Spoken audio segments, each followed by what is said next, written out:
Hi there. So I thought I'd attempt this video. I've been sitting on this idea for a little bit of time, trying to come up with the best way to approach it. And what it is it's a topic of um, my favorite 15. I picked 15, my top favorite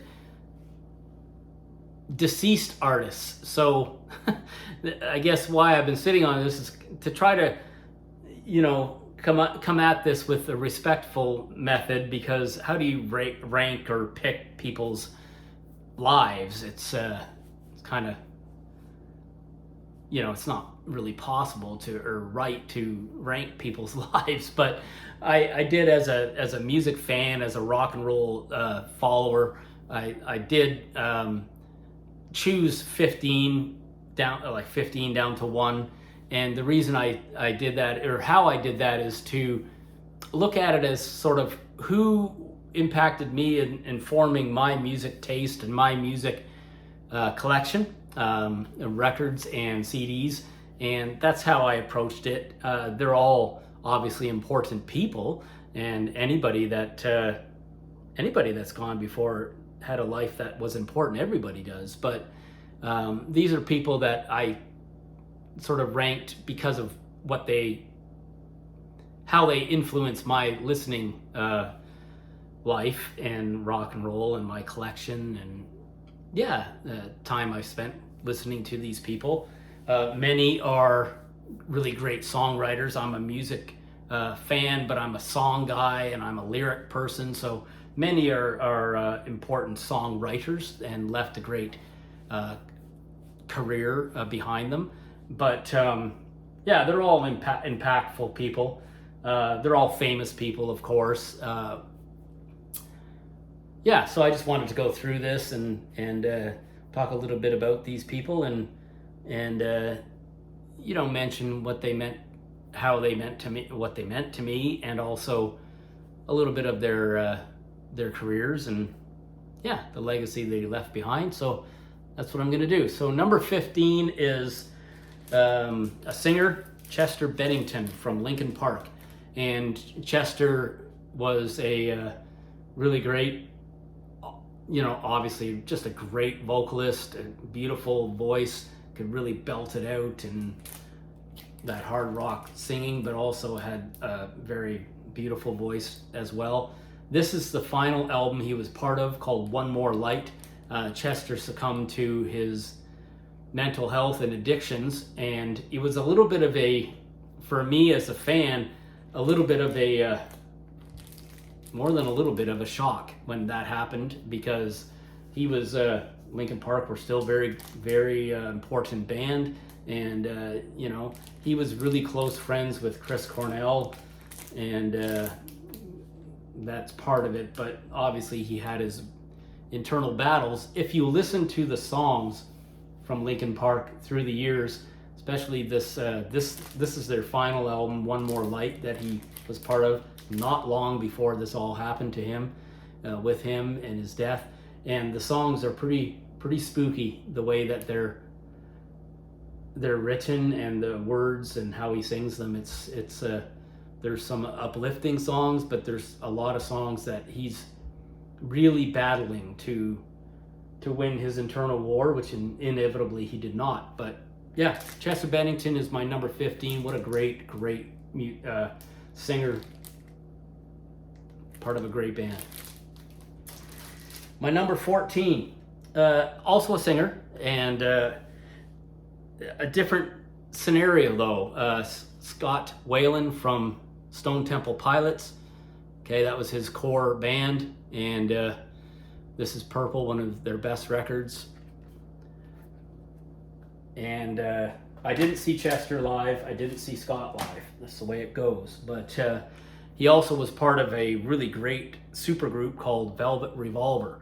Now, different scenario than Chester in terms of Scott was somebody that most rock fans, or I certainly can count myself as this person, we knew something bad was going to happen with this guy, because he lived the razor's edge. He lived with a serious addiction and mental health issue, and for years, and he was on a path to a dead end, and that's what happened. If you watch a video, a great song actually called "Fall to Pieces" on this album, and the video is very, very,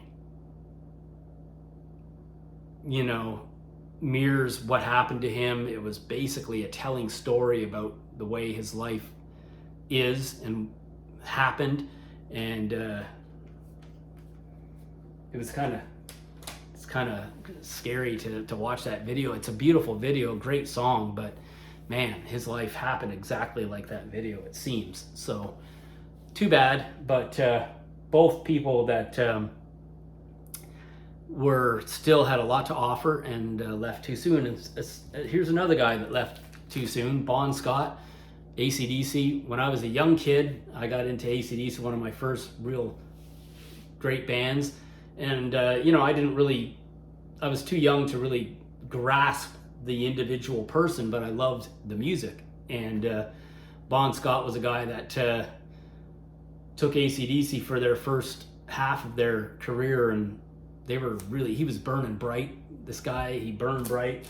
He was well known as a crazy party live guy on the mic, and an important person to the band. And then just as they were cresting past superstardom, he had an accidental death. Now, he lived a life of pure rock royalty, and he parties like a maniac, and he was a guy that he just chose to burn out, then fade away, and that's exactly what happened to him. So his was an accidental death, but it was a death of lifestyle for sure.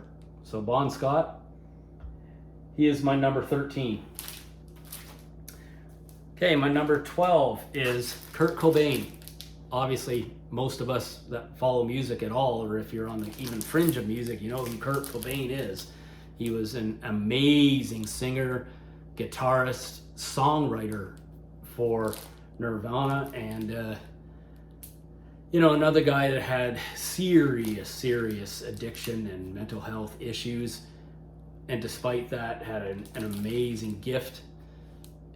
He made good use of the gift. He had a really amazing career, but he obviously had some serious issues that in the end got him. And everyone that follows music knows the story, but in the end, suicide, but brought on by his addictions and mental health issues. So another guy, too young. He's my number 12. My number 11 is a different story. My number 11 is Randy Rhoads, the guitarist. You can see him barely in the picture there. Guitarist, the young wizard guitarist that resurrected Ozzy Osbourne's career after Ozzy left Black Sabbath. And when he found Randy and hooked up with Randy, it was lightning in a bottle, because Randy is if you listen to his playing on this record and the follow-up, Diary of a Madman, it's nuts. Randy was such a talent, just incredible. And then, misadventure happened. He jumped on an airplane for a short airplane ride, and the plane went down, and that was it. Game over. And it happened fast, and it happened early. So that's really too bad. I mean, Randy Rhoads is certainly somebody that, as a rock guy, music person, it's a huge, can you imagine? It's a huge, what could have been with Randy Rhoads, for sure. So he's my number 11, impactful deceased artist. My number 10 is another guitarist, and the guitarist is Steve Clark. Steve Steamin' Clark from Def Leppard. Only a guitarist that was involved in two of the greatest, most popular hard rock records of all time. Yeah, by far. And another guy that great musician, fantastic, very cool dude. And I remember, he was somebody that you were like, wow, that guy's a cool guy. But he had some serious addiction problems, and that's what got him in the end. And way too young. A lot of these people way too young. Great careers, great impactful people, but far too young. But a really good guitarist for sure. Next up, my number 9 on my list of deceased impactful people is Chris Cornell. Singer, guitarist, songwriter, amazing vocalist, beautiful voice, lead man for Soundgarden and the grunge scene in Seattle, very impactful person. And then he joins up with a supergroup called Audioslave and makes just one of the greatest hard rock records of all time in this Audioslave debut record. And when Chris left us, by what I have read and learned, is more of a accidental misfortune, but brought on from mental health issues and some addiction problems. But still a shocker. This was a bit more of a accidental shock. Out of all these people on my list, I have to say Chris Cornell seems to me to be one of the saddest situations, because the guy had it all. And also, it sounds bizarre to say, but somebody that you just sort of still to this day, you're kind of like, he's not gone, right? Because if you listen to his recordings, the guy's got such a bright voice and so commanding. His voice is so good. It's sort of like, can't be, right? That can't be right, but it is true. So he's my number 9. My number 8 is one of the more, recent stars of rock that has left us, and that is drummer, Mr. Taylor Hawkins from Foo Fighters. And I wanted to show these 2 records because these 2 records are 2 of my favorite Foo Fighter records. All Foo Fighter records up to the last one, the most recent one, featured Mr. Taylor Hawkins, except for the first one that Dave did by himself. So he was a big part of this band. Foo Fighters are a favorite band of mine, favorite rock band. The guy had a great kind of attitude if you watch him, and I've seen him live now. I saw the Foo Fighters with Taylor on drums 3 times. The guy was amazing, like energetic, very into it, gave his all, and that's the way, from all accounts, he lived his life. Unfortunately, I don't know the whole thing, but it sounds to me like he had some personal internal stuff. Maybe he didn't realize, or maybe he did, I don't know, but he was living a lifestyle of excess and, probably pushing his limits for too long. And, all these people are just human beings, and time ran out for him, and way too young. Very disappointing situation there. All right, next up is my number 7 person, and it is the one and only Tom Petty. I was fortunate to see Tom not long before he left us, but he had a very long career, very impactful musician, great songwriter, one of the best ever. And, Tom, too young for sure, but at least he lived a decent, impactful, long life. And he didn't get to grow to be an old man, but he had some health issues that I think were probably solvable, but because of his, I think, work ethic and probably a touch of lifestyle. I don't know the whole deep story, but he died a little before he became an old man. But what a legacy! One of the best legacies left from any of these people. Tom Petty. My number 6 person is one of the early, very impactful rock people to my life, and it is Mr. Ronnie James Dio. And this is one of my favorite Ronnie James Dio records. It is Black Sabbath, Mob Rules. He was also a big part of a record called Rainbow Rising when he was in Rainbow, which I don't own, I've got to correct that. But he was also part of Heaven and Hell from Black Sabbath. I like this record a lot. And of course, he also was, when he left Black Sabbath, he started his own name band, Dio, and made a couple of great records, including Holy Diver, this record, and introduced us, brought in a star, Vivian Campbell on guitar, a young Vivian Campbell, a young guitar slinger, was part of this group. And Ronnie had a good life, a long life, a great, impactful singer, just a short man, but just the coolest guy and the greatest, one of the greatest metal rock singers of all time. Eventually succumbing to cancer, so natural life took its end, but an incredible legacy. And he's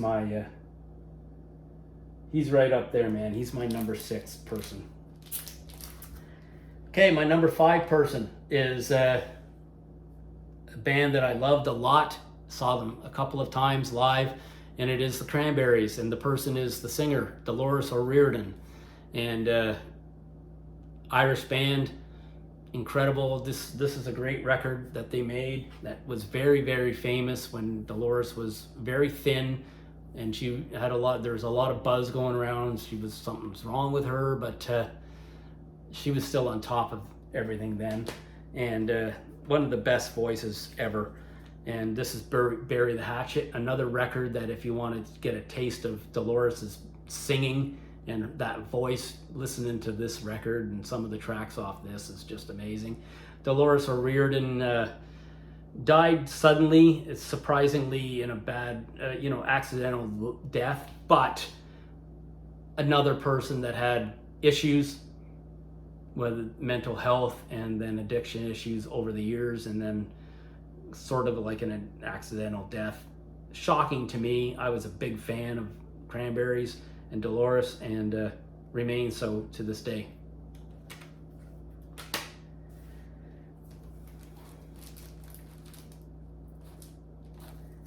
My number 4 is one of the best, greatest,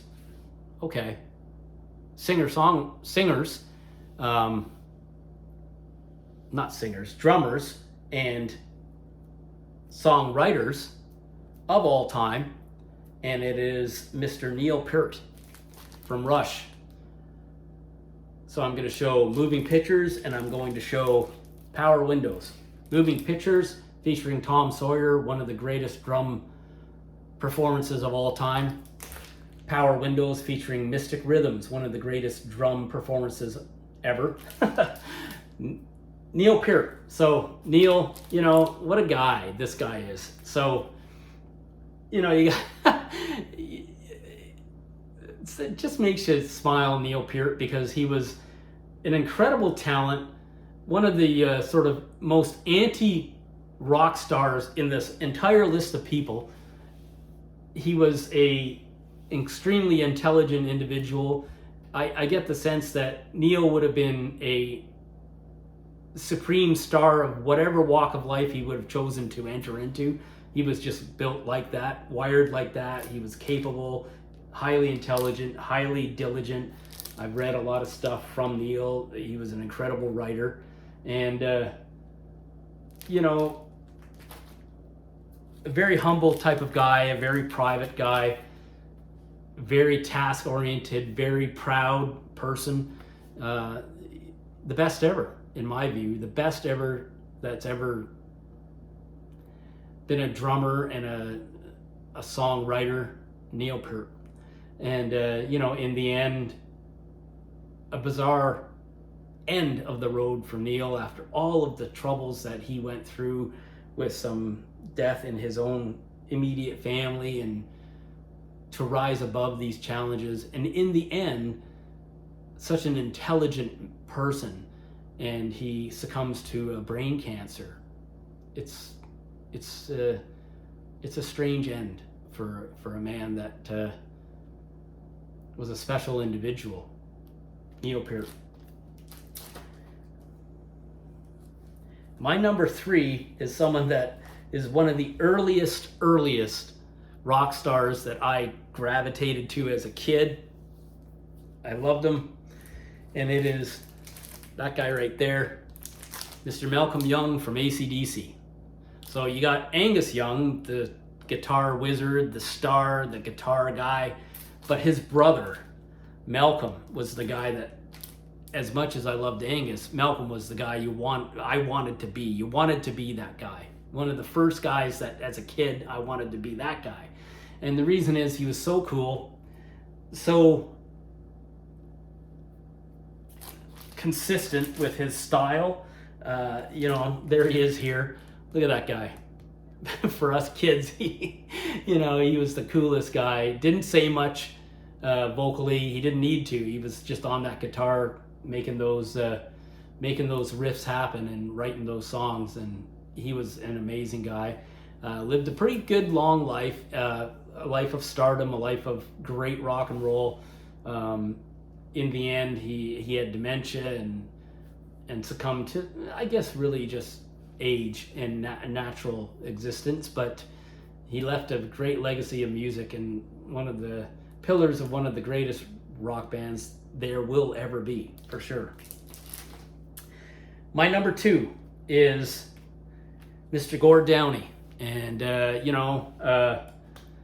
I've been a big Hip fan for decades now. I came to the Hip, I guess, at their second full-length studio record, and then I got into the Hip, and it was no looking back, and I got right into the Hip. Here's 2 records that I think are really good showcases of Gord Downie and his writing.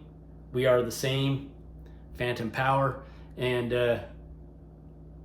Gordy was a special gift to us. He's a Canadian guy, obviously, from Kingston, Ontario. He is and was the best frontman live I have ever experienced, and I've seen a lot of shows, but by far the best, by far. There's nobody close to me. And the reason I say that, he was such a unique guy. He was quirky. His style was cool. But he did weird things, and he entertained himself, and therefore you couldn't help but be entertained by him. And a great songwriter, a lot of songs that feature topics and locations that were very similar to what most Canadians live in, and that's what made him even more, special and cool. Intelligent man. If you watch his videos, a bit of humor in how he speaks. What a guy. And of course, a person that passed away far too young. But if you could map out how you're going to go out, this guy did it. This is the way you do it. He knew he was dying. He was diagnosed with brain cancer and says, okay, I'm gonna rise above this first immediate challenge, and I'm gonna go on a tour across Canada with my band and satisfy my fans and get it out of my system. And it was incredible. I was fortunate to witness it. And you were in awe about what he could do with what was going on in his head at the time. Wild. So Gord Downie's my number 2. So who could be number 1? Well, my number 1 is because of my love of rock music and hard rock music and guitar playing and musicianship and all that. And it is the king himself, Mr. Eddie Van Halen. He's my number 1. This first record, all you got to do is listen to Eruption and you'll get it. The guy was beyond gifted. He had something special inside his hands, inside of him, that's for sure. And and then he continues on, and they make this record, and he continues to be this cool guy. And then he can do synthesizer keyboards too, and you're just like, this guy can do anything. And Eddie Van Halen, definitely the coolest rock star I think that's ever been. He died certainly too young. He had some cancer, and I think a lot of his lifestyle caught up with him. And perhaps a guy like him maybe it's best that he didn't grow up to be an old man. I mean, I'm sure he would have loved to see his son Wolfgang be a successful musician as he is to this day. Don't get me wrong, he would prefer to be here to see that, but he lived a life that was perfect to me. You know, he lived, and then when the fuse ran out, it ran out. That's just the way it was. But man, did it burn bright. The brightest of anybody. The king, Eddie Van Halen. So that's my number one. I'm not going to announce what my next video is going to be because I haven't thought about it. I'd like to get together with a couple of my friends that have mentioned they might do that. So I might reach out. We'll see what happens. And if not, I'll come up with a cool topic. I hope that you guys like those topics. And I tried to be fun with it. It's a serious topic. They're individual human beings. You know, they're human beings, but they're musicians. So I wanted to be respectful. I hope I did. And it's a bit longer maybe because I'm talking about that. But thanks for watching. And yeah, I'll see you guys again. Like and subscribe if you dig my stuff. And see ya. Bye.